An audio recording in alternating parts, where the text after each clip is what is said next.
okay, this is crazy, but this is the second time we've tried to do this episode of Picardest, our show where we break down the third season of Picard, which is on Paramount Plus right now, although people all over the world are seeing it in other places. But that's how we see it here in North America. Oh, great. I already saw my signal freeze up. I have better internet now. I swear I do. I swear I do. But it's not perfect. Never is. So I'm gonna show you something, and then I'm gonna pause it, and then we're gonna get back to reality. But please, would you take a look at what we tried to do last week? And there are reasons for it, but please have a look at this.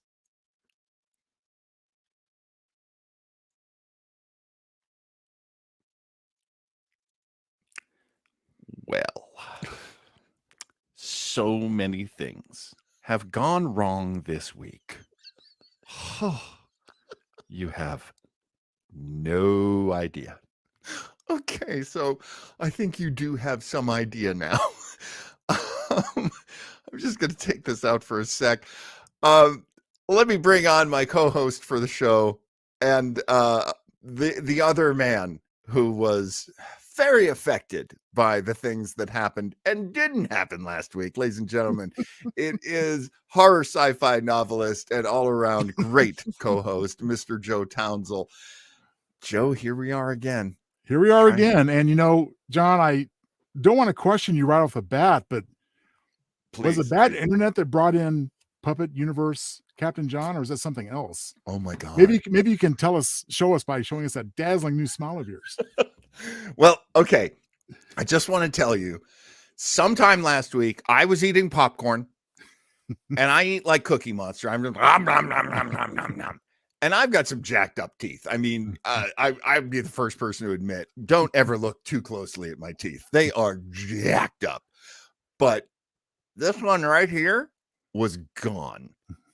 And so I looked like a murderous hobo. And instead of showing you a missing tooth or doing this for the whole show, which was also one of my options, but almost never works because look, even now you can see I move around too much to cover it up. So my only choice, I thought, yet we've managed here at Starbase 80 to pull out a little bit of a win, and that is the regular Captain John, not here. Puppet Captain John, I even wore my tie. So let's begin the gosh darn show, shall we? I mean, at least this way. This is terrible, I know. It is so terrible.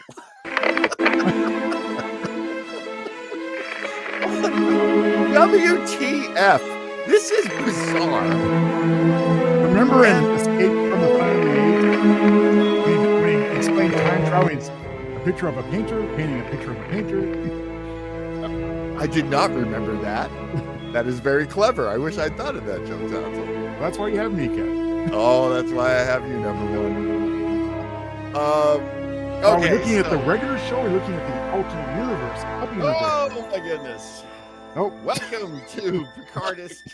Well, look, we don't have to watch the whole thing, but I was thinking maybe of getting us to the point. Okay, hey, there I am twice. Here's the point where Joe Townsell joined. And let's bring in our special guest right now, who was not with us last week. So he's walked into this whole viper pit. He had no idea any of this was coming. Good friend of the show, our friend in the world of tech, and just a brilliant, funny man. Please welcome back to Picardest, Mr. Craig Lubin. Hey, guys. Craig. That looks like a lot of fun. Well, it was, and I'll tell you that that's the behind the scenes explanation. I'm going to go ahead and offer the in-universe explanation, and that is that for a short while, you know, Prime Universe Captain John was overpowered by Puppy Universe Captain John, aka PU Captain John, and he was able to get the show back, but it cost us the rest of our broadcast, unfortunately. However, should he reappear to reconquer, we now have added muscle with Craig Lubin to help us defeat him once again, if we need him to.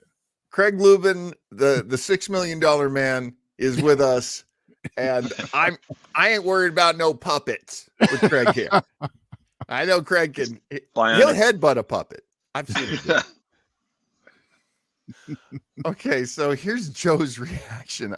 Joe, last Thursday, did I prepare you for this, or did I just spring it on you? No. In all honesty, you did prepare me for. We thought talked about how it might go, but it still led to all kinds of unplanned shenanigans. Co-host of this show. See, she agrees. And you're going to be thrilled, if not just a touch disappointed, because Joe Townsell, our commander, is not a puppet. He is Joe. Hi, Joe. Well, Hi, hello, Joe. Puppet Universe Captain John. I tell you, I mean, for those of us that were just terrified at the prospect of ruthless, evolving changelings, that's nothing compared to the sheer terror of Puppet Universe Captain John.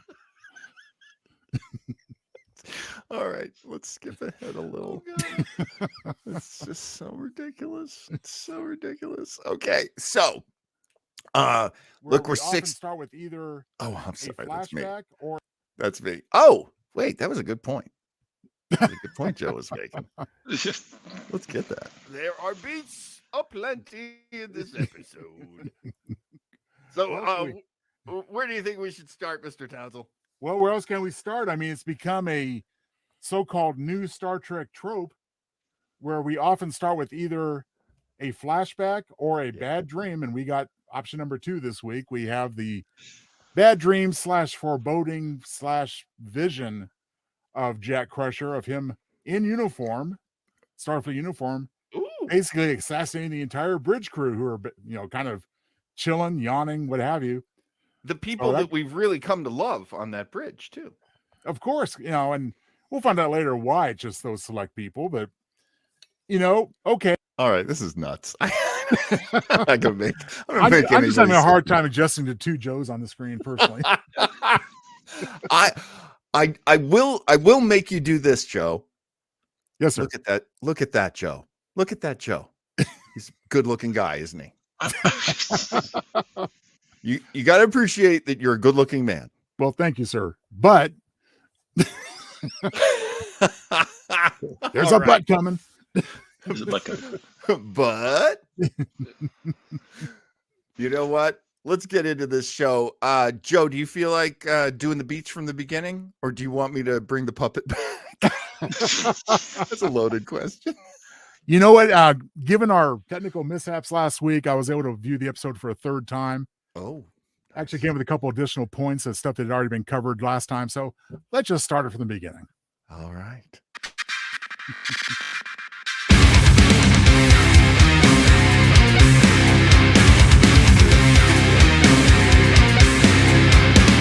All right, let's go through the beats of this episode. It is, let me just pull it up really quickly on Memory Alpha. This is, now what I love with this season is that we're not doing episode numbers, we're doing parts. Yes. This is part 5 of Picard, season 3. It was directed by Dan Liu. It was written by Cindy Apple and Chris Derrick, who have written some very good stuff. And what else can I tell you? I think that's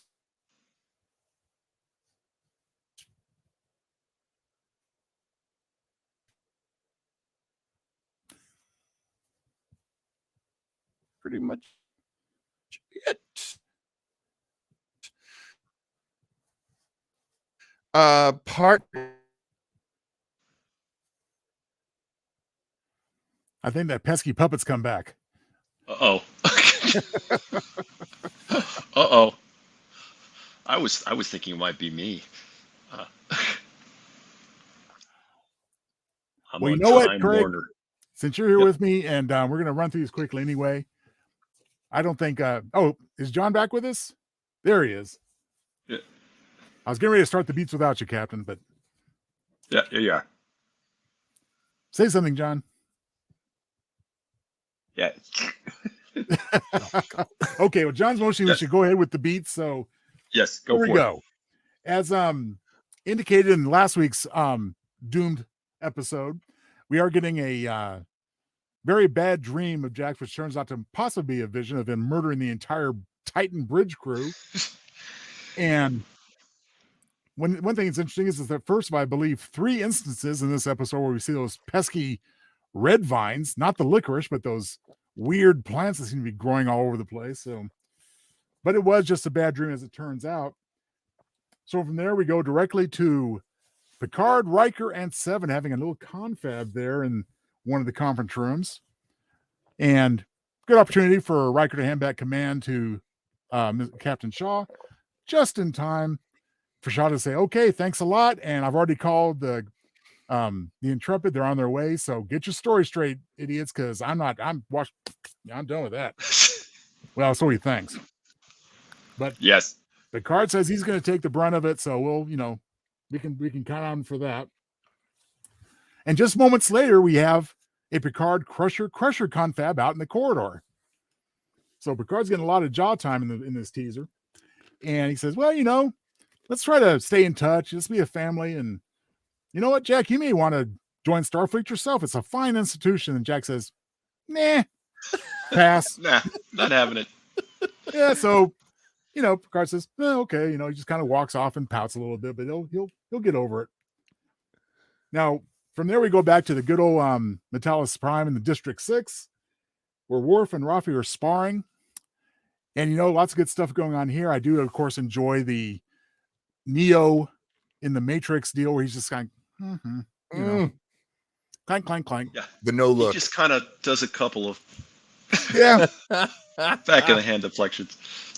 It is a good indication of what's to come later as far as being a fake out, because we know it's going to be a fake out when we see it, because Worf we know he's going to be in future episodes just from the preview. So right. Didn't really catch it, but at least it fooled Corinne. Getting ahead of myself on that point, but so the sparring is fun.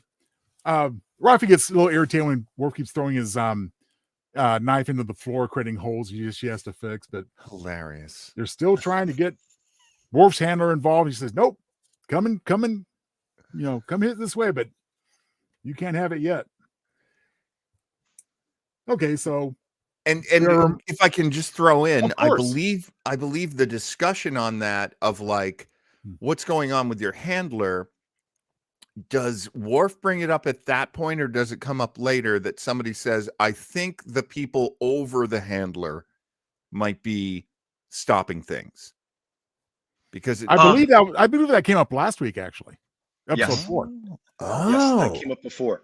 Yeah. I believe that was the episode before where it's like, yeah, your handler is having an issue. Yeah.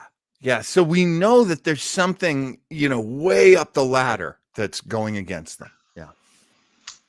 Yes. We are reminded that Daystrom Station is heavily guarded by AI. We're going to find out that some little chip doohickey gets you in, which is a little bit of a stretch, but that's okay. We'll give it to him. It's Star Trek after all. We love it.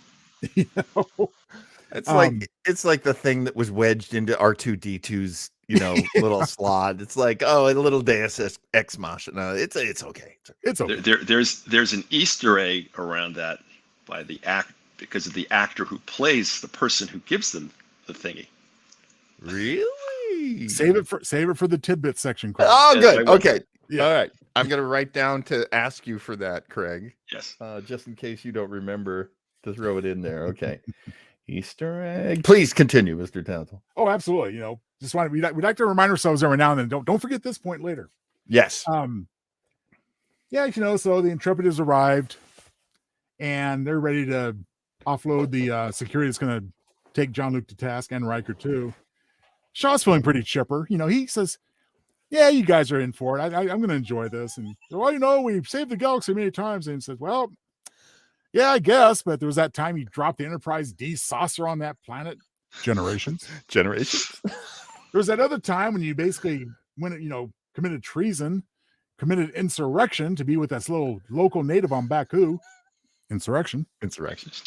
And of course, the whole time you jeopardized all of humanity at the very beginning of time because you just couldn't help yourself. And of course, all good things."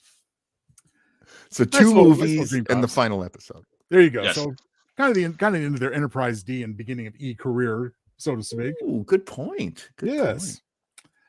Well, what can I say? I mean, we can't put it off any longer. WTF moment in the episode. Yes. Yeah. Yes. Here comes Ro Laren. Ro, Boom. what is up?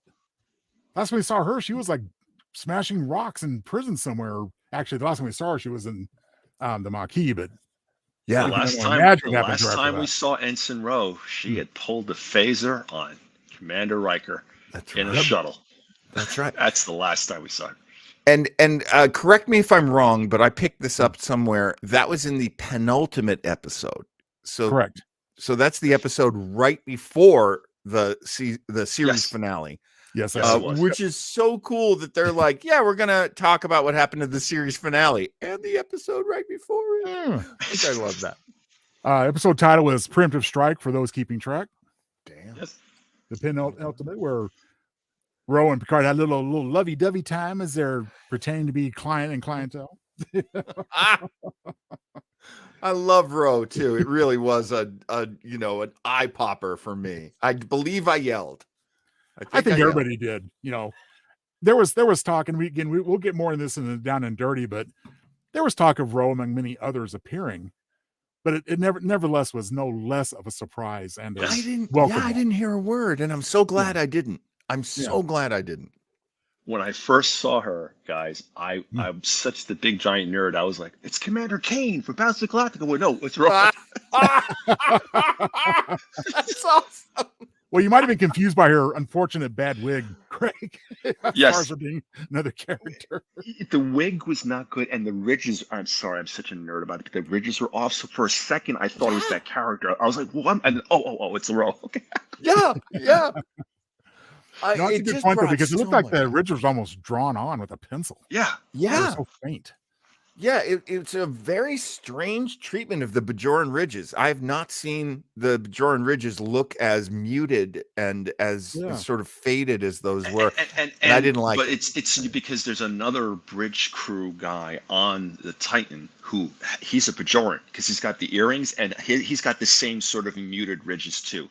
Interesting. So that's the new way they're doing the makeup. Yeah. Well, and obviously, I think what we might have had here, and again, this is something go into more depth than the Down and Dirty, but I think this was the first clue of Ro possibly being a changeling, which he wasn't quite right.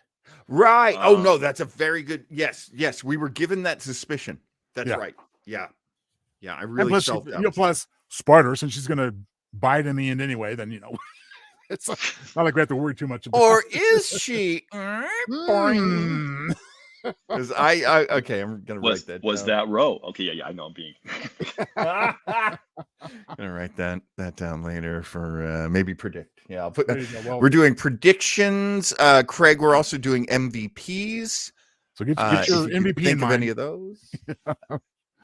Okay. Well, as the story goes on, we have Seven's been requested by Picard to make Jackalo incognito. So she hands him a Starfleet uniform, which of course feeds the first visual element of his attack on the bridge that so far is only a bad dream. Right. In his dream, he's wearing premonitions. Yeah, in his dream, he's wearing the Starfleet uniform. I mean, you just said this, but and he doesn't wear a Starfleet uniform, and she put him in a Starfleet uniform. The same one. Yeah. So as Joe says, I do think whatever he's going through, there is some sort of precognition in there. Right. I'm guessing. Well, I mean, it seems likely given all the visual elements we're getting so far, as far as the red vines, not the licorice, and the red door and all that stuff. You call it red vines. I call it awkward reference to Stranger Things that shouldn't be here. Oh, it feels so much like something from Stranger Things for me. You got it, John. They're all from the Upside Down. I mean, come on. It's a parallel universe. We've done that before. Okay. I'm sorry, Mr. Townsend. Back to the beats. Well, JL is pissed at Ro. Ro is not playing. She says, "Hey, you're here to answer questions about treason." Meanwhile, Doctors Crusher and Oak are slicing into the corpse of the changeling that had last impersonated Sidney LaForge. Interesting that she retained her form of the last imitated person upon death. Only through severe deep cuts can they get to that goo and see what's going on there. That's weird. Which basically tells Beverly, I'm going to message John Luke and say, again, trust no one, not even Craig, because he could be a goo guy. Because now they can imitate the insides too. What the hell? That's right. I can say, oh, okay. So, well, we would just check Craig for titanium. Craig's easy. You just scan him for titanium. Well, it's titanium. A changeling didn't put that in there. That's true. Maybe Craig's more Borg than changeling. I mean, we'll have to see. We've always been saying that. Yes. Hey, I've been saying that myself. Craig's been saying that. It's those 100,000 calculations per second. Put some in data and Borg territory. So we compliment you, sir, on those abilities. On your positronic natural ability. Yes. So Ro does a little cut of the palm of her hand, which doesn't really mean a thing, as we find out soon. Yes. Yeah. Again, another clue is like, well, is she a changeling? And boy, at this point, you're kind of starting to get really irritated. Says, man, if they make her a changeling, I'm gonna be so pissed. Yes. I'm kind of thinking about that about any of the characters. Exactly. It's like we're bringing back all these great characters. That's fantastic. Actually, they're changelings. They're changelings. I'm starting to wonder about Beverly. Oh, I'm definitely wondering about Jack. I have so many questions about Jack. Oh, and by the way, gentlemen, Flobo boys. Flobo. I sent you the link if you want to come on screen with us, man. We got plenty of room for you, Flobo. Yeah. I'm dying to ask Flobo if this version of TNG Worf has redeemed himself yet in his eyes. And I'm going to say that it's now part of Flobo's brand to deny that. He even if he felt that way, he wouldn't tell you, because it's so inherent to Mr. Boyce now that he hates freaking Worf. But look, you don't have to like anybody. You can feel however you want to feel. It's totally cool. I'm sorry, Joe. No. Always an honor to be interrupted briefly by Flobo. Hopefully he'll pop on and join us, or at least continue to comment on these very important points that Craig makes about his very obviously unrequited and hidden love for Worf. Oh, hear that, Flobo? Right. Flobo is responding, but to say he only watched the first episode so far. So, oh well. Catch up, Flobo. Join us tomorrow. Flobo, I hope you're okay with spoilers. Well, look, I mean, as we go forward, I mean, we've got Ro continuing to interrogate Picard, although they're starting to kind of realize maybe there's a possibility that each other they seem to be. Yeah. So let's take a little walk down the corridor, check things out. Gonna pull a little phaser on Picard. Says, let's go in this holodeck here, which for some reason always is on for the Los Angeles 10 forward bar of Guinan's, but hey, whatever. Maybe someone just left the program running. That was a very expensive set for them to build last season, and they're going to milk it for every damn cent they can. That's a good point. There's always in universe and always BTS explanations for all, so we're happy to provide those as they occur. But you know what? They have the first of a few heart-to-heart talks. Ro and Picard come to realize, hey, you know what? We are who we seem to be. I portrayed you. You put the pressure on me. You broke my heart. You broke my heart too. Now we're friends again. Funny. Yeah. I mean, it was so weird because in terms of plot, like what's happened, they shared that they felt betrayed by the other one, and then they got over it. Well, it is after 3 decades of reflection. I mean, you do tend to soften old grudges over time. And if all it took was one heart-to-heart conversation, I can buy it. Besides, spoiler, Ro doesn't have a lot of time left, so she better, mend fences. I was about to say, there's the pressure of time. She was telling him some heavy stuff going on about infiltration. So that is true. Like she does feel the snare is tightening on people trying to investigate this new conspiracy. I'll just call it for now.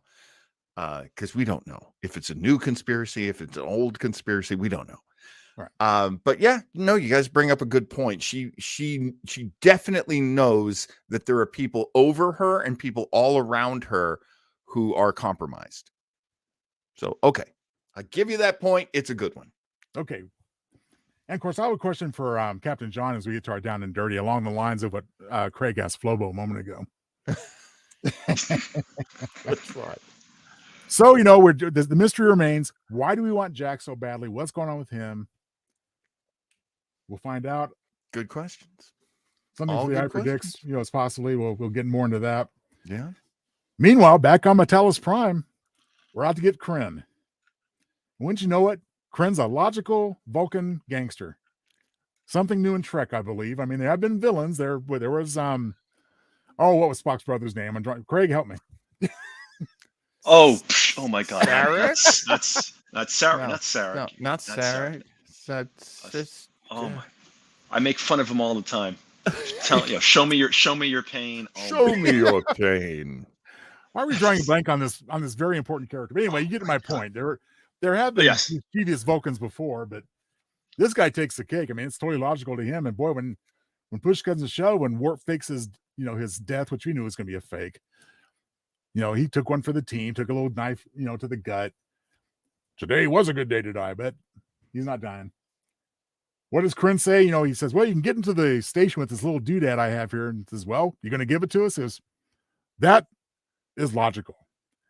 A Vulcan gangster. A Vulcan gangster. And it is logical that I turned over to you. So I can only say about this particular gangster, what a chicken shit. Pardon my language. Come on, Kryn. And I just want to say, I completely messed with my internet connection. It still isn't very good, but I did find out it's Cybok. That's it, guys. Thank you. And then, of course, Flobo loving the beats right now. He took a little knife to the gut, just a skosh, just a touch of knife to the gut. Well, is Flobo finding that an LOL moment because of my phrasing, or because he really likes the fact that Worf took a knife to the gut? Well, if it was TNG Worf from of old, he would have died right there. This is new and improved Worf. Right. Oh, but he does say at one point when they're interrogating a guy, could you hurry up? And she's like, why? Because I'm bleeding to death here. I mean, I really did. I'm digging both of these storylines. I'm digging that there's two. There's an A story and a B story. Yeah. And I'm also digging the fact that so little is happening. Like, think about where they've gone. Not very far. No. It's all this internal story. It's all personalities and stories and history and all of that, which is very viable. As I've been saying ever since going back to being a stage actor, it's like you really appreciate in plays like the mental journey, because you don't have 20 sets on a stage, so you're doing the best with what you got. Flobo answering whether he liked the plot or just the violence against Worf, column A and column B. I can appreciate that. Classic Flobo. Classic Flobo. Well, you know what? So we've made some progress with Ro. She's walking Jean-Luc down the corridor again for a little private chat. Hands him her earring, sheds a little tear or two that they resolved and came to terms. Sweet. And goes off with her security guys who's saying, hey, I thought we were supposed to get Jack Crusher. What's up? Says, we're going. Yeah. Obey orders. Well, that's going to be it's going to bite her in the ass a little bit, unfortunately. Bite her in the very beautiful ass. Oh, yes. Oh, yes. But let's make it. Let's skip ahead to just one tiny little bit of down and dirty. Who considered Ensign Ro the Trek hottie for a time? Like, I actually have an argument that Ro was the precursor to 7 of 9. She was the hot woman they brought in to pepper things up. This sounds like it could be a special edition of Starbase 80, just Trek hotties. Trek. Hey, what do you think, Craig? I always thought she was really cute. I you know, yeah, she thought she was pretty good, quite a bit. Um, like I said, I thought she was great even when we saw her on Battlestar Galactica as Animal Kane, by the way, which was I think that was like 7 or 8 years later, if I remember my time. Something like that. 2000, 2004 versus this would be 1992-ish, 3-ish. I can't remember when Star Trek That's a this very year good. finished. It's a very good question. And if I go search for the answer, I'll crash the whole program. So I can't. So it's probably Well, like John, 10 I mean, years. if the episode title escapes me, you'll recognize the plot. Is when alien like zapped all their memories. They're trying to figure out who they are. Right. So Ro and Riker, of course, have a little tete-a-tete. Yes, and she's in her little lingerie. And I do remember that. Yep. Oh, Ro was I looking forgot pretty about hot that. then. Yes. Damn, I gotta go rewatch that one. I have to say though, if I throw my 2 cents in, if you're talking about TNG, I think you're probably right up there. If we expand it out to a couple of the other series, I gotta give a lot of props to Lita from DS9. Another Bajoran. Oh yeah, that's a good Another point. Bajoran. How could I forget One that? of the greatest actor names ever, too. If I'm remembering correctly, it's Chase Masterson. That's correct. Yes. That's a great name. Ladies and gentlemen, welcome to the stage. The babe of Bajor, Chase Masterson. This is truly Starbase 80 After Dark. There you go. Well, it's a late edition. It's a special edition with a lost episode built right in. I'll go back to it in a hot second, too. And that's a threat. That's a threat. Well, we're kind of building to a pitch here in our beats this week. I mean, at this point, Ro boards a shuttle, and lo and behold, she's got her little changeling no-gooders behind her, planting a bomb that's going to simultaneously blow her up and prohibit her from beaming out. Yeah. So you know what? We're going to do a kamikaze run and hit that nacelle over on the Intrepid. So we all shed a tear for Ro. And actually, I make a lot of it, but that was a very affecting, very moving time. It really was. Surprise. I was surprised. Yeah. And she sacrificed herself too, which is classic heroic Star Trek. Yes. Well, and it just kind of goes back to the beginning of the episode where Beverly was telling Picard, says, "Oh, we can kind of chill out now. The worst is over. We can get back to Federation space." And Beverly says, "Jean-Luc, this is only the 5th episode of a 10-episode season. It ain't over yet, buddy." Turns out she's right, because now it's time to go on the run again. Yeah. Got to hightail her because everything is suspect. All of Starfleet, from the level, down from the highest ranking admirals down to the custodians, and they're just all suspect. They're all compromised. Ro has been tracking. And Ensign Ro's sacrifice convinced the dipshit of Chicago that he had to run. Think of that. There you go. And what's the best moment of that sacrifice, in my humble opinion?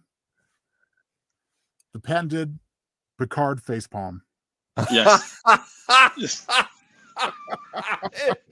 didn't even notice it, but now that you mentioned it, yes. Oh my God, the facepalm. Now, meanwhile, after he's had several of these visions of red vines and red doors and so forth, Jack is suddenly confronted with 4 changeling, count them 4, dispatches them with no effort. He goes like he's the full Jason Bourne. Yes. But what was Data's daughter who did the same thing? Well, his first daughter was Law. You're talking about his daughter in the first season of Picard? No. Yes. First season of Picard, and there's that like girl who goes Jason Bourne, as Greg said. Yeah. Like I didn't even know I could throw people through a glass coffee table. Well, and Jack kind of is in that company because the line ending the episode says there's something very wrong with me, just like Bill Murray and I think it was Meatballs, wasn't it? Something very, very wrong with me. Good point. And I think, unless you guys have something more to add to the beats, I think that's a perfect segue to Down and Dirty. What do you think, John? Hang on. Oh yeah, let's go for it. Let's I do it. think it is, as a matter of fact. Hang on. Come on. I pressed the button. What happened? There it is. I swear I thought this was good internet, guys. I'm so. Hang on. Did it go on me? It went on me. Okay.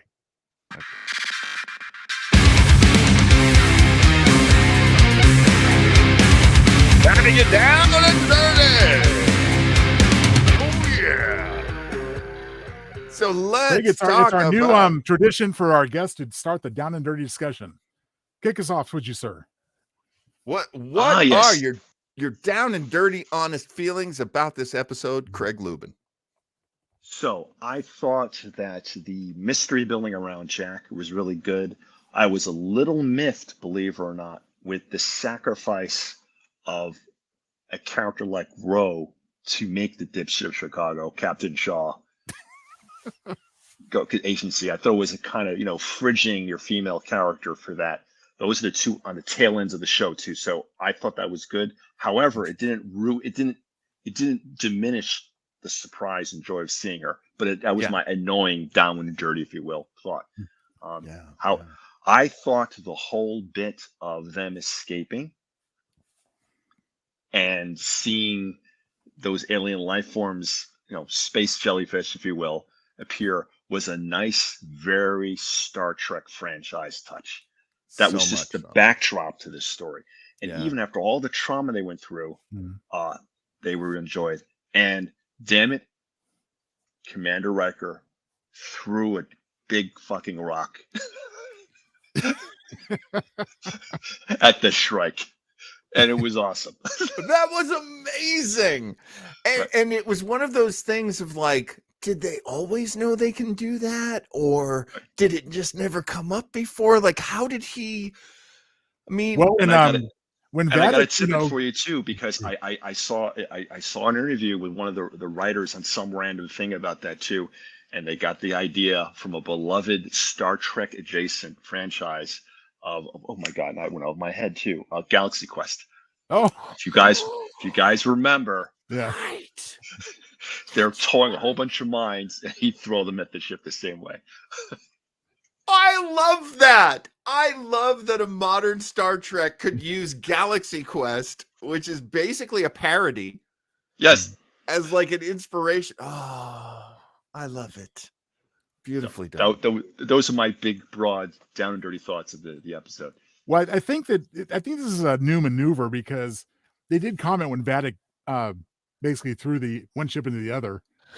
That said, I've never seen anybody do that before with a tractor beam. So it may have been done before, but not that it's common knowledge apparently. Yeah. The good thing Riker picked up on, so they could throw it back in her face later, huh? I mean, and what a Riker move too. Like, if you told me one captain, one leader in Star Trek did this, guess who it was? I'd be like, Riker. Yes. That's such a Riker move. Maybe a Janeway. Janeway wouldn't not do that. I just picture Riker a few years, and if you're talking to cadets the way Picard was at one point when one of his in the former episode there, and it's just so what did you do? Did you use the Picard maneuver, the Worf maneuver? Nah, we just threw a big fucking rock at him. And it worked. And they were like, what? That's the best part. I mean, imagine getting a giant meteor thrown at you, or whatever it was, asteroid, and then just be like, oh, why didn't we know that was going to happen? It's a classic, good, well-used sci-fi trope. There was this old science fiction book called Star Child Rising. It doesn't matter. So humans are confronting these advanced aliens, but their ship had water in it because they had, I won't go into, but they had dolphins in theirs too. So what they did is they ejected the water in front of the ship, and the guys slammed into them going near light speed, killing themselves. And the reason why it worked is the aliens they were using all these advanced weapons, and they're like, we're about to hit a big giant ball of ice. Boom. They just could not. Nobody thought that might happen. Who does that? Right. I love that. I got the same vibe from watching that maneuver. I thought it was great. You know what it reminded me of, and this isn't the first time that it's been brought up with me and Joe, is that so much of this first half of the season has reminded me of Wrath of Khan, Yes. Oh yeah. especially in that great moment of I think he is suffering from two-dimensional thinking. Hmm. And of course, all of us watching it, we're suffering from that as well. Like, Yes. yeah, you don't always in space, you don't always meet on the same plane. Oh, don't get me started. That Star Trek has that sin and like all the time. The ship system. You think, Well, as a writer, I imagine writing a Star Trek episode where, as an act of protocol and being the bigger person, that the Enterprise would meet an enemy ship at a 45, or I guess I'd be yes, 45-degree angle, and the bigger of the two would compensate to adjust. Says, we're the good guys, so we're gonna meet you on your plane. yeah, Right. yes. Right. To show you That's a how good point. maneuverable our ship is and how in control of everything we are. I mean, that does definitely tell the story. Joe, what are some of your down and dirties this week? Well, I'm going to begin my part of it by asking you a question, John. Oh, And so I guess I'm going to just hand it right over to you, then maybe you can hand it back. But my big question for you is, a la, if Worf is, or excuse me, if Flobo is having different feelings toward Worf, which apparently he's not. so far. Last week, John, you were a little concerned about the nature of the changelings. Right. And, why are they smoking? What's going on here? Yeah. And with the explanation we're now getting, do you feel a little bit better about the differential between what you remember from the changelings before and what we're getting now? Absolutely. I mean, Craig, my big argument was, and I love Captain Vadic. I love Right. Amanda Plummer. She is doing an amazing job on this. And she sits back and she smokes. And then we find out she's a changeling. And I'm like, so wait, changelings are goo people. They're Well, actually, do we? Because all she does is cut off her hand. Yeah. And she talks to it. Now, does that mean she's changing herself, or is it just her hand? I am probably making a mistake by doing this, but I am going by what's on Memory Alpha. That one of the things, and I always say this, and everybody who works with me is bored because I've said this to them so many times. If you want to look up something, Wikipedia is probably not usually the best place to go, or Yes. a wiki is probably not the best place to go, except if the subject is Star Trek, because these guys are so horny to correct each other. They are so insanely into correcting each other that you're never going to get an agreement unless it's true. Someone will always try to correct somebody, and maybe incorrectly even try to correct them, but I usually go by what the majority says, because they will fight to the death over this stuff. And that's erroneous, because it's not from the story. The story didn't explain it to me. I had to go to some tertiary source. So I don't think I'm right and everyone else is wrong, but I was like, wait, what was that? I mean, I didn't even get that. And then when it was explained to me, no, she's a changeling. So what she could do is she can take part of her body, and that can be embodied by another changeling, which is pretty much what the Great Link is. You liquefy and you intermix. Well, because they're flesh-like now too, and I've got another theory too about Jack and the changelings we've been seeing running around going after Jack. Yeah. Anyway, here's my wild thought. So Odo goes back to the Great Link. Yeah. They absorb his cure for the right. the virus. Okay. Right. They also absorb all of his experiences, right? I mean, that makes sense. Yeah. And he experienced a lot of things, including discord, rebellion, right? And different thoughts of different pieces. And there's a whole evolution thing too. I think what we're seeing, and this is me just taking a wild ass guess here, is that Jack and the other changelings represent two break-off fractions of the changelings we know who are fighting each other for supremacy.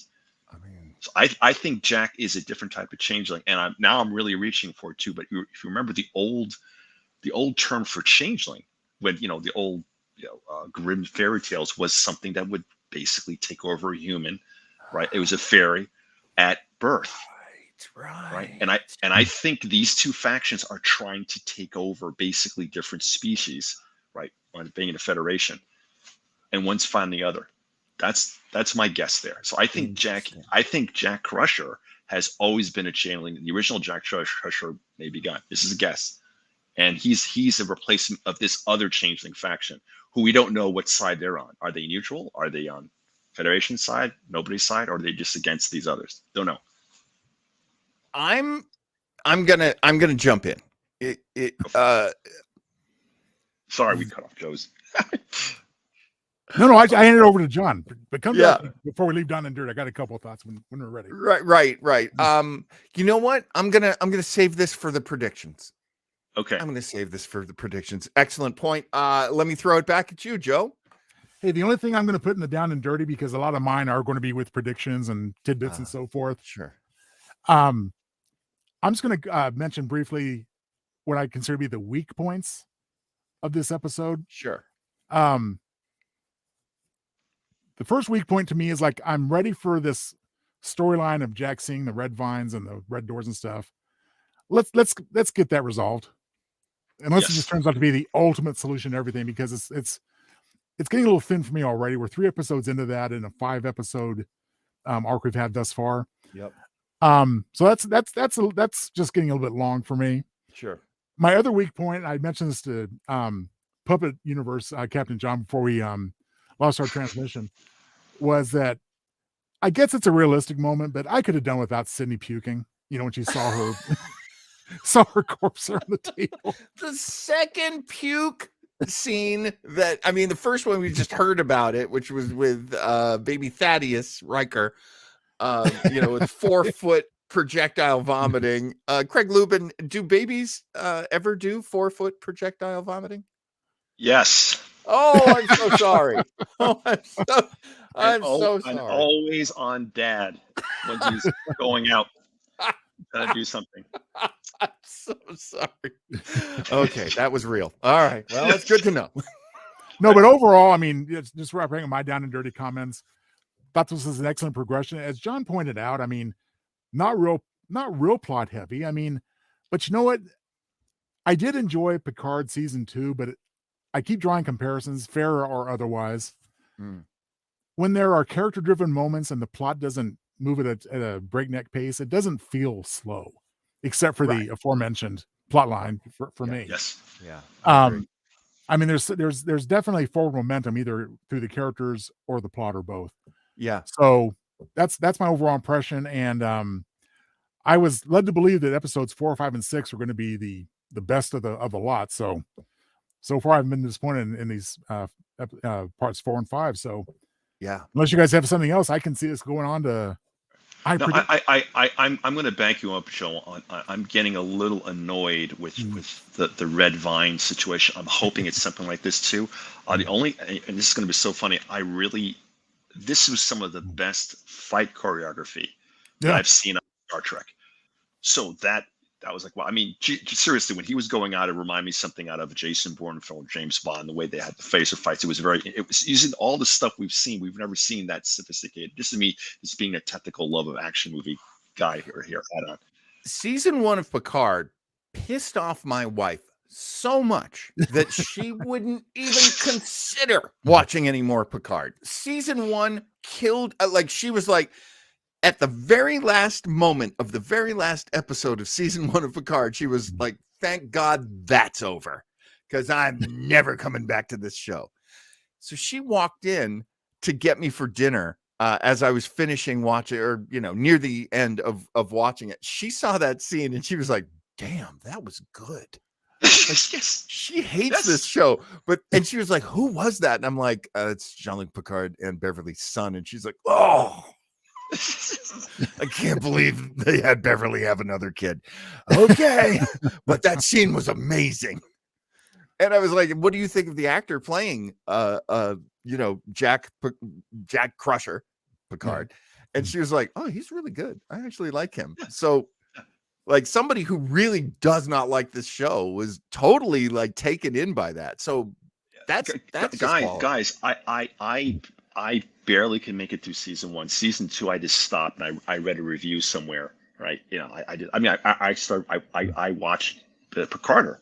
Yeah. You know, I didn't Yeah. actually. I stopped actually watching the series. I watched you guys because you were We'll, more we'll entertaining. get the plot with than the through show. the through Picarder.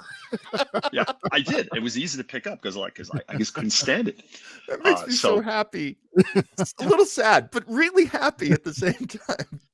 No, that was the only reason why I would pay attention, because I was like, "Oh, this show's awful." Right, so I won't go.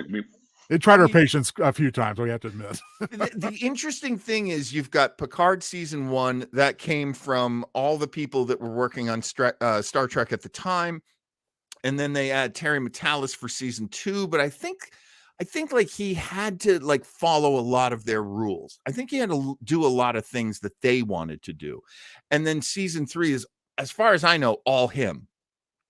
Like, yes, they would say, oh, you can't do this, but you can do that. You don't do this, but definitely that thing you wanted to do with Ensign Ro, bring Ro back, and she's a commander now and all that.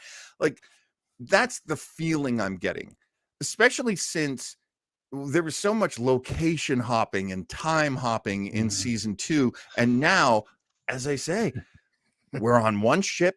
We're in one district of one city of one planet, and that's where the 2 stories are happening right now. And I dig it because they're strong stories. Now, John, you just missed a very important moment when you mentioned time travel. Yeah, we got from Mr. Lubin there the patented Jean-Luc facepalm. Well, I mean, the whole thing about let's create a new Borg queen. I mean, come on. That was not the strongest season in the world, even though I love Alison Pill as a Borg queen. So for me, it was so much, yay, nay, yay, nay. But I don't feel that way about this season. And I also feel like this season, like one of the characters, one of the presences in this season is the end of this series. Yes. Like it seems as if they know, as they're telling you this story, once this story is done, it's done. Yes. Well, in its current form, we've been told that too. Digging that.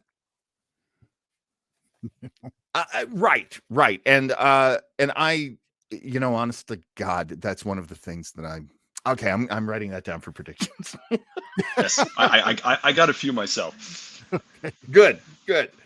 All right. So, what do you think, Mr. Townsend? Have we covered the downs and the dirties? I think so. I think we're ready for predictions, and I've got a couple of doozies myself. Oh, I'm sorry. I hit the wrong button. I did. Who are our most valuable players? I know it's so like stupidly ESPN. I'm really actually. I think that's my fault. I think I suggest you put this section after Down and Dirty. So you did it right. I just misannounced it. This can be very quick. This can be really quick. So I'll start. So for me, please. It was a toss up. It was a toss up between the brief thing of Ro and Captain Riker. Oh, good choice. Interesting. He threw an asteroid, another ship, and as cool. I'm sorry, Flobo. As cool as I thought Worf and Raffi were, that was just. And it's not just the asteroid. Yeah. Oh my God! It was not. It was a cool thing. I thought that was cool. That was a cool thing for him because he acted like a true starship captain. Yeah. And for me, there's a lot of captains still in him, which I love. For me, second would be Ro, and then third would be Mr. Worf. Interesting. Because Joe, you and I had talked about this a little bit before we started the show, because you just assumed that I would agree with you on your call, and your call for MVP of the week is. Well, for one thing, I learned you should never assume anything because it makes an ass out of you and me. But my call for MVP, and I'm going to stand by it steadfastly, just because of. Go for it. It's got to be, for me, it's Ro. A character we haven't seen in 30 years, a character we'll never see again. it would turn out to be a poignant and Yeah. riveting storyline for that character. Yeah. She's my call for MVP of this episode. I definitely agree with you. And you both have made this call, and you're both right that Ro was very important to this episode. And I just want to throw this in. I talk a lot about this now, so let me apologize to everyone for this, but I just turned 60 and I am a very old man. And one of the things that I really identified with, one of the painful parts of growing old is that you mourn what might have been. Yes. Yep. And it is reflected in our entertainment, especially in this show. And that, I mean, I got to admit, I was tearing up when Ro and Picard are basically saying, it's been 30 years. That's a long ass time. But I mean, all of us right here are at the age where something happened 30 years ago, and it still feels like yesterday. Yeah. I'm kissing 60 myself. A few years away. And so that really, I'm glad that's part of the story. I'm glad that people see Picard going through that. You see our space daddy going through that. And meanwhile, there is so much going on in the chat. Let me just jump over to, we were talking about Starbase 80 After Dark and Flobo Voice. Oh no, wrong one. No, Flobo Voice said, my pants are off usually before dark. And then, of Good course, to know. Stress Free K joined us, which is wonderful. So glad this K. And K has said, oh, it's all freezing up on me. It's all freezing up on me. Where are you, K? Oh, there he is. There he is. Yeah, Flobo, pants off Thursdays. Woohoo. Yo, Flobo. Tomorrow. What about Beverly again, figuring out that the changelings have morphed into being more humanoid? She even uses the word evolved or evolution. Yes. Mm-hmm. MVP material. No, I gotta agree with you, Kay. I absolutely agree. That's a good point. That is an excellent point. And I'm not sure what this puts up. Emoji of pants. Let's go. Emoji of pants. Oh, I just had a unintentional weird response. I thought we were looking at a knife and fork. I said, let's eat. Oops. So we are looking at, I think we're at a great point in the story. I'm really hoping that the next episode, the one that's on in a few hours, is going to be a big revelation. And I almost hate myself for doing this, but my MVP this week is Jack Crusher. It's hard to argue with any of them. It really is. Yeah. I agree. I agree, because Beverly is a major, major character in this story this time, which I love. I mean, I was never a big fan of hers, and I really feel like Gates McFadden, we've talked about this before on the show, Joe, that Gates McFadden has said, look, I got one more shot here to make this excellent, and I'm bringing my A game and my game face. And all her hours in the hair chair, but she looks great. Her acting is great. I'm just totally digging the character now more than I ever have. And I was never like, I never loved the fact that Wesley and his mom were on the show. So when you give me things with them in it to like, I'm happy. I'm a happy guy. Are we ready for tidbits? No, we want predictions. I got two predictions.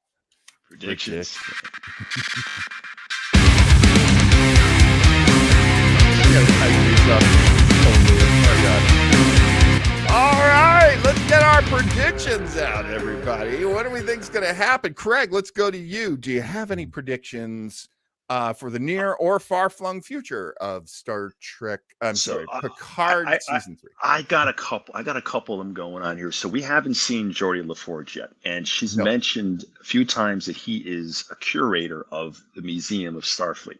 Now, if you watch the end credits of Picard this season, you'll see them list a bunch of ships belonging to the Archival Museum of Starfleet, and it's a reproduction of NCC 1701, 0A, B, C, and D, Voyager, and a couple other ships listed there I couldn't quite see.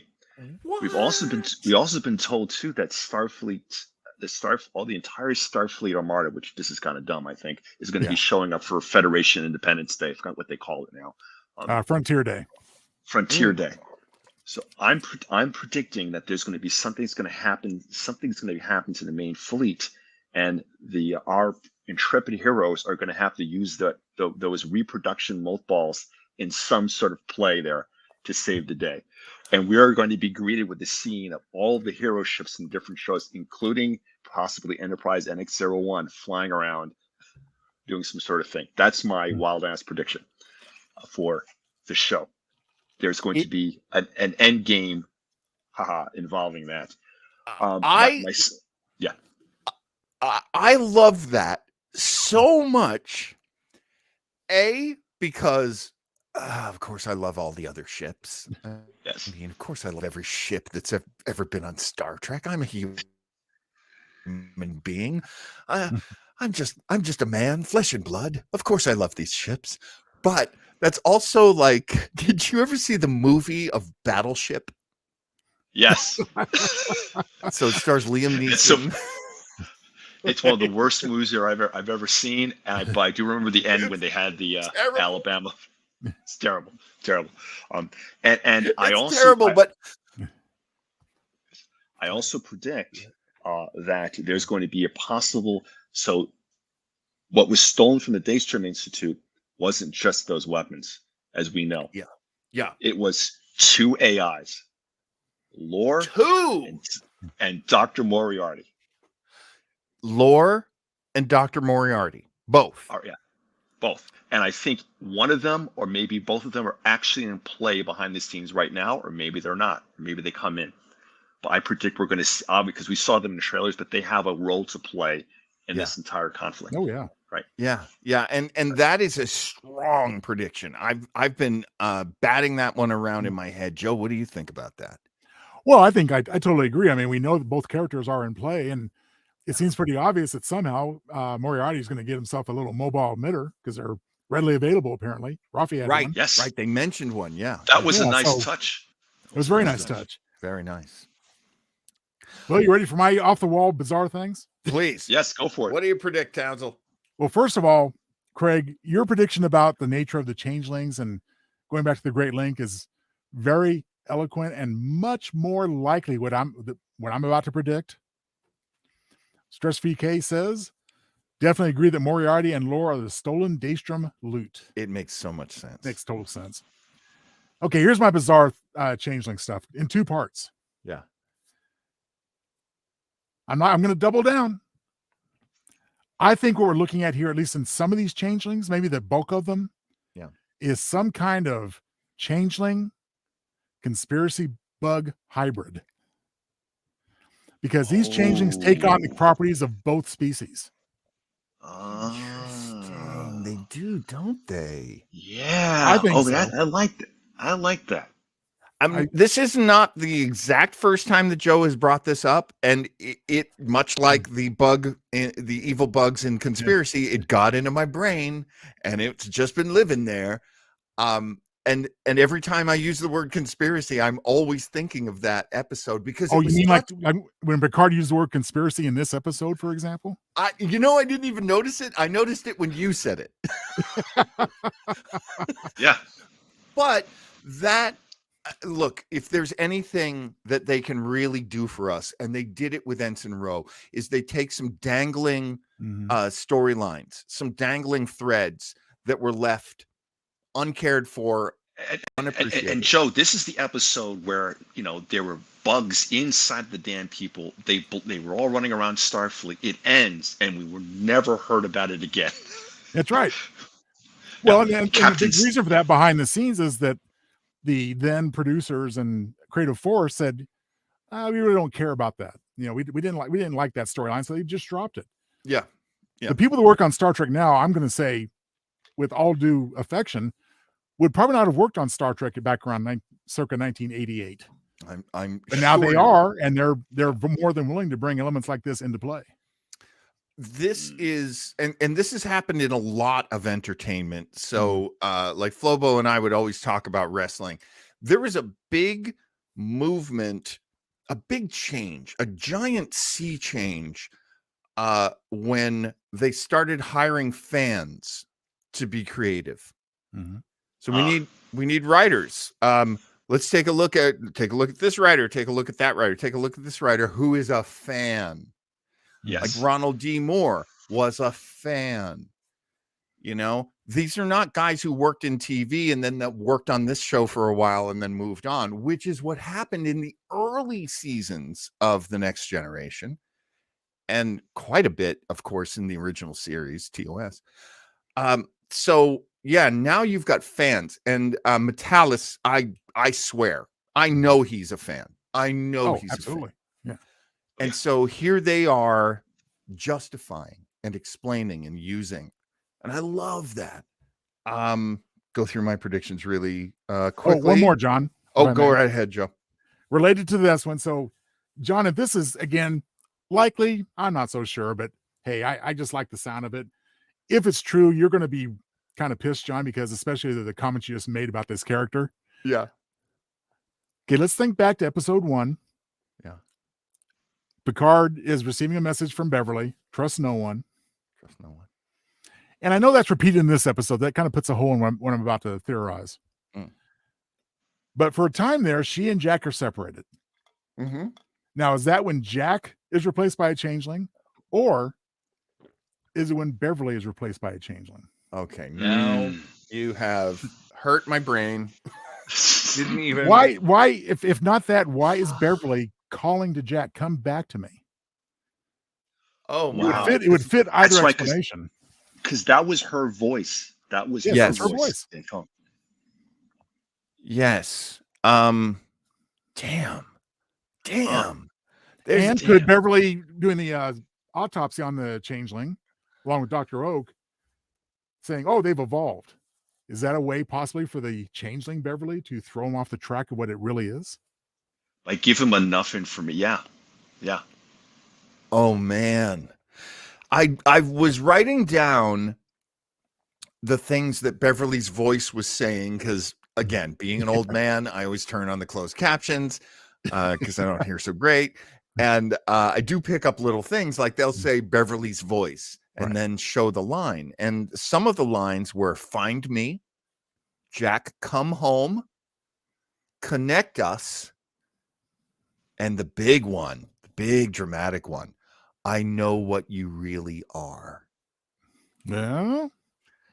So these are very mysterious. And one of my predictions was that Jack is a changeling, but now you've totally turned my head, Mr. Townsend, where he might be some other kind of, maybe he's got the bug.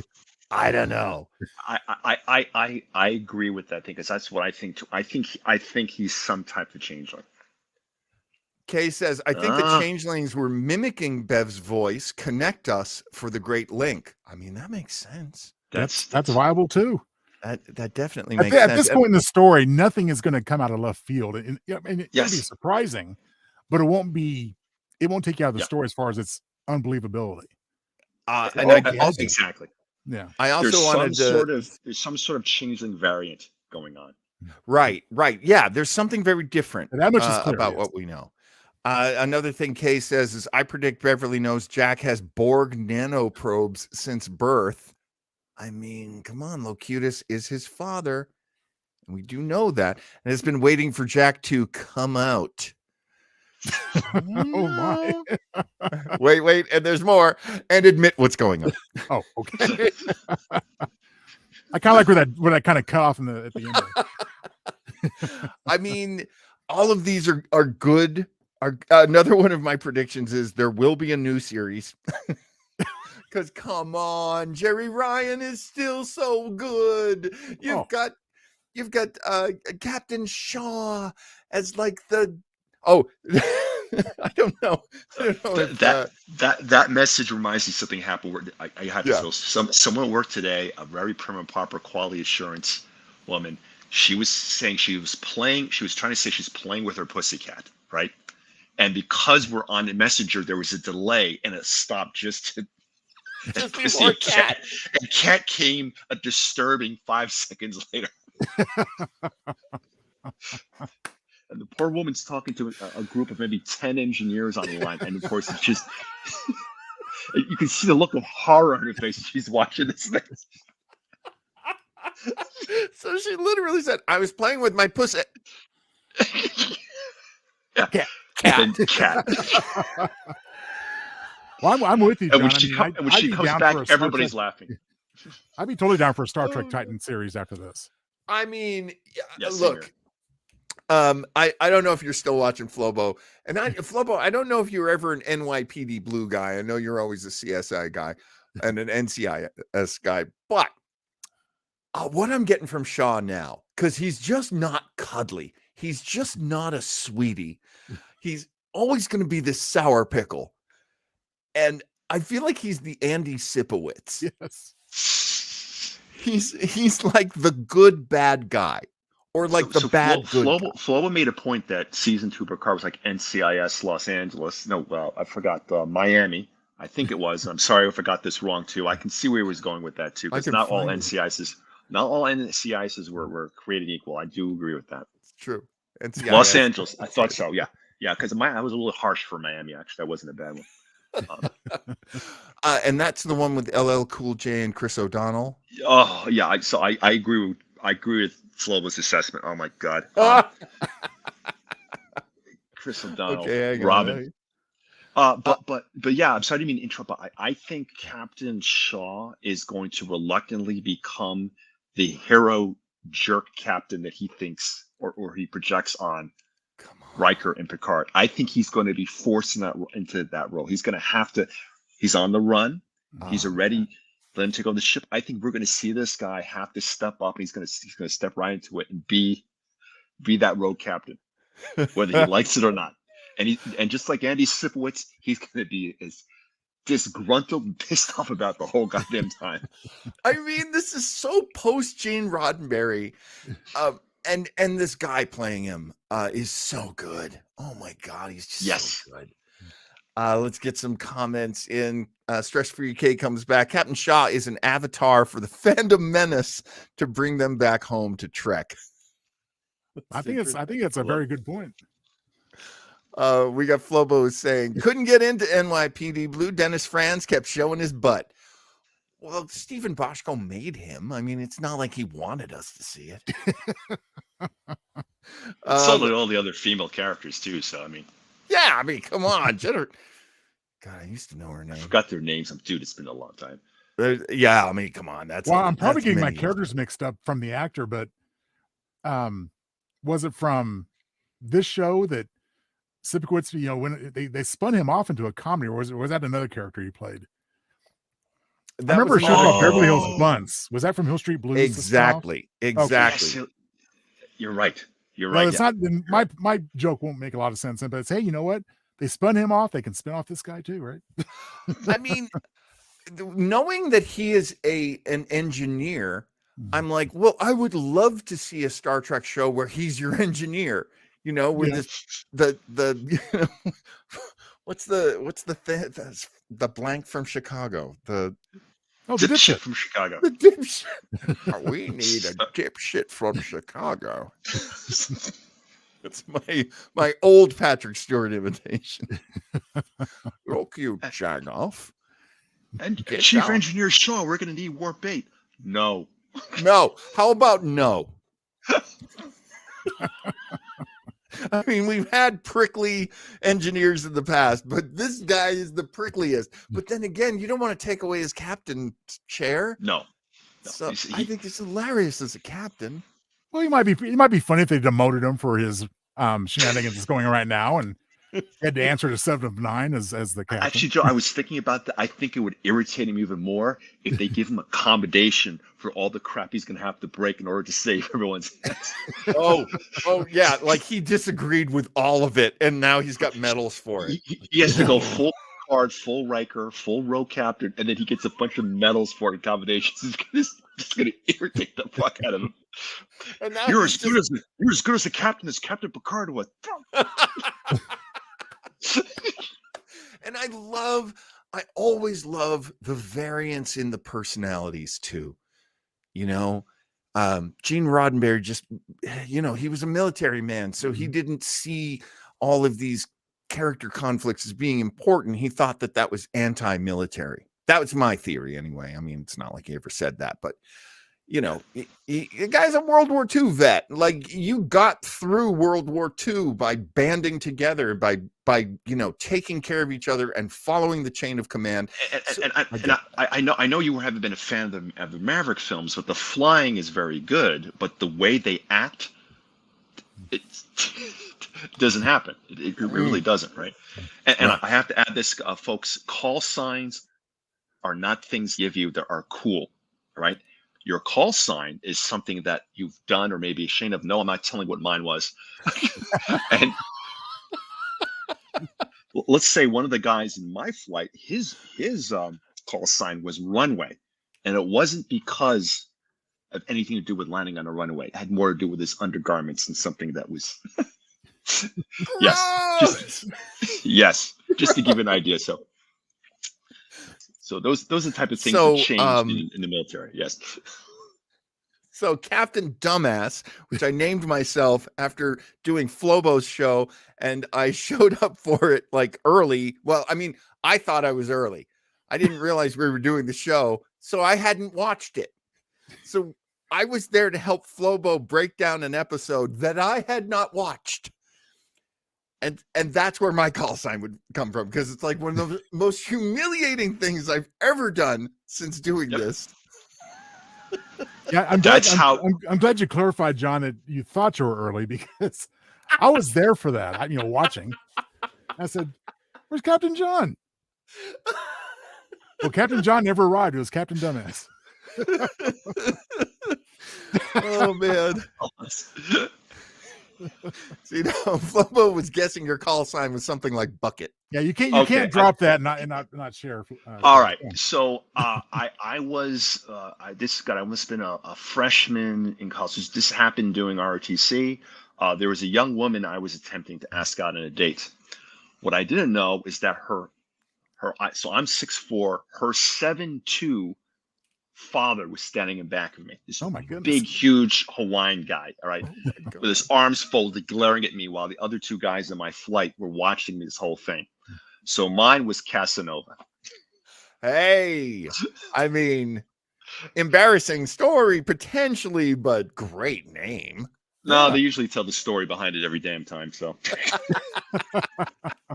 yeah, so Flobo actually, who was there, said John was 30 seconds early, didn't watch, but it was the funniest and most downloaded. As I suspect the Puppet Universe Captain John episode will be for this show. Yes. And then I think Flobo is right here. Casanova is greater than runway. Yes, I agree. Okay, last section, gentlemen, and that section would be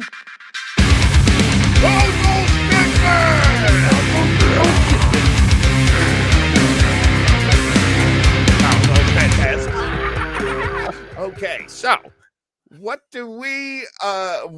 Easter eggs have we found? Craig, do you have that Easter egg at the tip of your fingertips? Because oh my god, now I forgot. No, I can remind you. I can remind you. It was when Takrin, if I get his name correct. Yes. Okay. Thank you. Wow, man. Talk about senior moment. Yes. So the actor who played Kryn, he played in 12 Monkeys. Also played in many episodes of J.J. Abrams' TV show Fringe. And in the show of Fringe, they had a lot of MacGuffins with devices they had to have to break into computers. And when I won't go into it, but one of his evil variant, remember, it was a battle between two universes. If you guys remember that show, Yes. had a MacGuffin like that broke into the computer, broke into some AI, enable him to get this other thing needed to get done. It was the same, almost the same line. So he was like, "Oh, I got this thing you can break through," and blah blah blah. That is So crazy. he just recycled that plot point. That's crazy. So potentially Terry Metalis, who worked with this actor, and God, I know this actor's name. Why can't I remember? Yeah, I know. He's he's been in a bunch of cop shows. That's what I've seen him in. He's been I instantly recognized him, and I recognize him from Fringe. I recognize him from 12 Monkeys, and he worked with Terry McAllis on 12 Monkeys. They were on 12 Monkeys together. Not the movie, the TV show, the series. So, but that's what I was. I was watching this blog where they talk about the writer stuff too, and that's what they were mentioning. The fact that they stole this idea. Good talent tends to be shared between series, different franchises, even when you got some of the same creative talent involved. And yeah, he's reached into he's had the 12 Monkeys on his back apparently for a lot of these to the show's benefit. Well, yeah. It was Terry's big show, So the guy he was using as Sneed was one of the characters on 12 Monkeys, one of the stars, as was the guy who plays Shaw. So Todd Shipshank or something. Oh, I'm sorry, Todd, but I'll just slow down my internet if I go. Sorry, Todd. I've been told. I know people. A few people we know who know him, and they tell me his name every damn time. I keep forgetting. Sorry, Todd. Actor, it's not you. It's my befuddled middle-aged brain. The actor playing Tikren is Kirk Acevedo. Is that how you pronounce that name? Acevedo? Sure. And I've always seen him play like really straight stuff. Like even on Fringe, he was a cop, wasn't he? Or like one of the security guys. Yes, he was. And so, he's usually an exhausted guy wearing a cheap suit with a badge. And here he is playing a Vulcan gangster because organized crime is logical. Yes. Because without organized crime, you can't have utopia. Exactly. See? That was the reasoning. I freaking love that. And I thought about that for like a good 20 minutes. Like, no, you're right. I can think of no utopia without there being some kind of crime developing out of it. No arguing with that logic at all. Mr. Townsell, you got some tidbits? Well, you know what? I do. I have a couple. They're kind of reuses as far as I recall, although one of them kind of goes right into one of Craig's predictions, I think. Tidbit number one for me is just whenever he brings up basically a rap sheet, we always got poor Morn and Okuda on there. Outrageous Okana. So I guess they're still spoken about in the underworld. I didn't know Morn was that kind of a bad guy, but I guess maybe went a little south, after we saw him on DS9.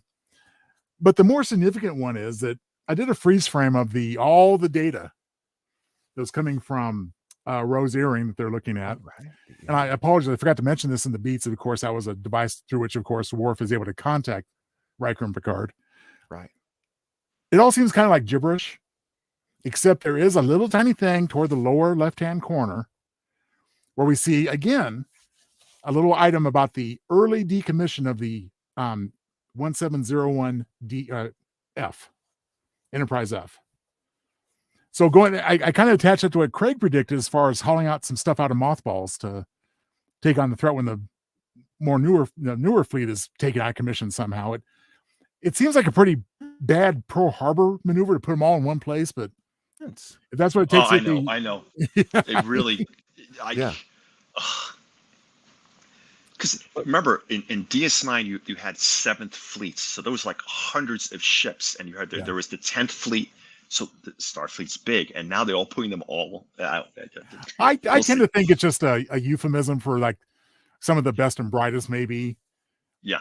That are just they'll be crippled and near Sector 001. But until reinforcements can arrive, then they have to pull out the old stuff. And And I wouldn't mind have seeing the one- Enterprise and- D-saucer section come back into play.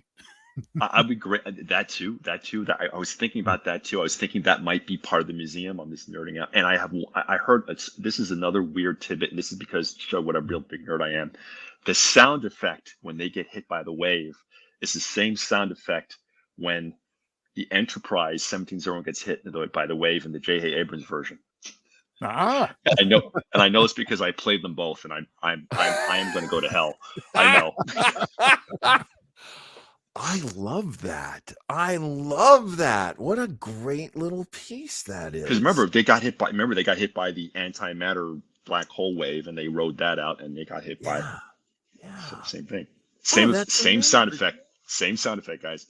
That's amazing. And what I love about your prediction, Craig, of the museum ships being brought out of mothballs, well, that's the entire origin story of Ronald D. Moore's Battlestar Galactica.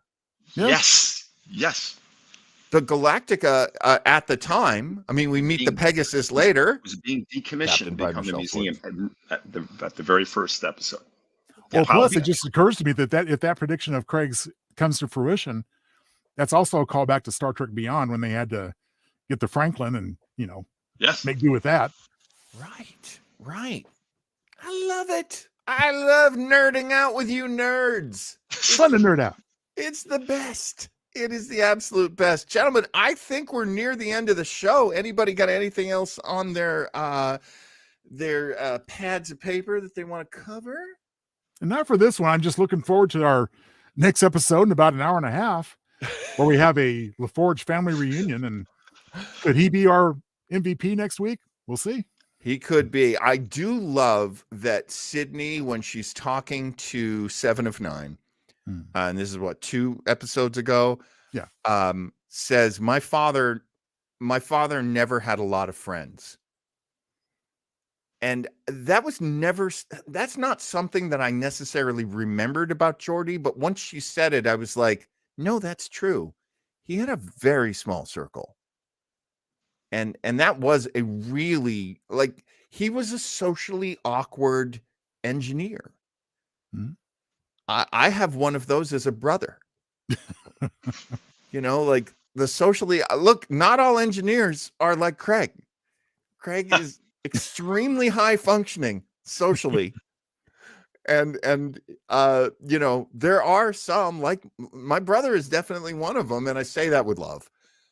Because I'm very lucky that he and I are close, but yeah, I mean, that does happen. And I love that that's one of the things they remind you about with Geordi.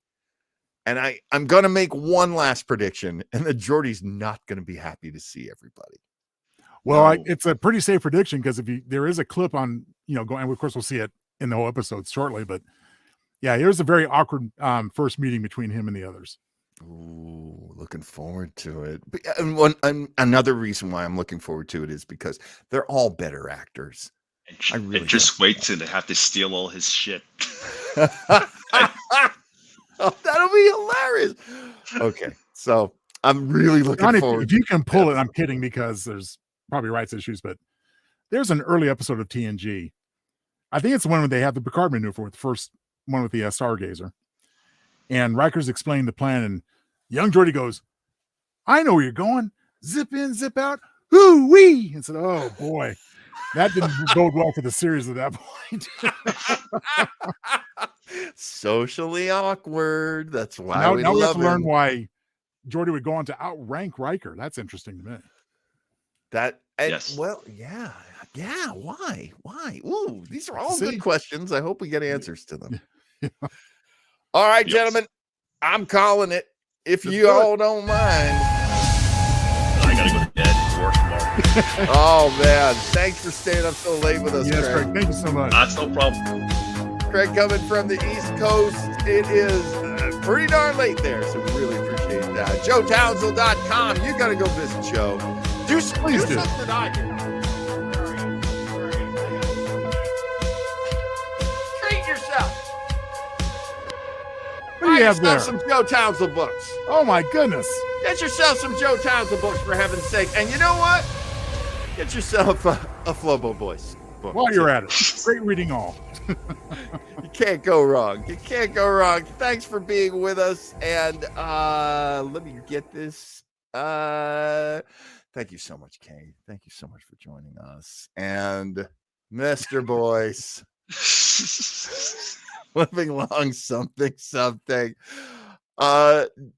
Graduation Day, Cheap Pop. Yeah, folks, come on. It's a great book. You gotta go check out Graduation Day by Mr. Flobo Boyce. And that should do it. No, just ignore that. I was trying to remove this. Oh, what are you doing? No, remove. Thank you. Craig, thank you so much for being with us. Oh, no, thank you. Joe, Come back soon, please. Pleasure. And Definitely. Tomorrow afternoon for me and Joe here on the West Coast, for you as well, Flobo. 2 p.m., 5 p.m.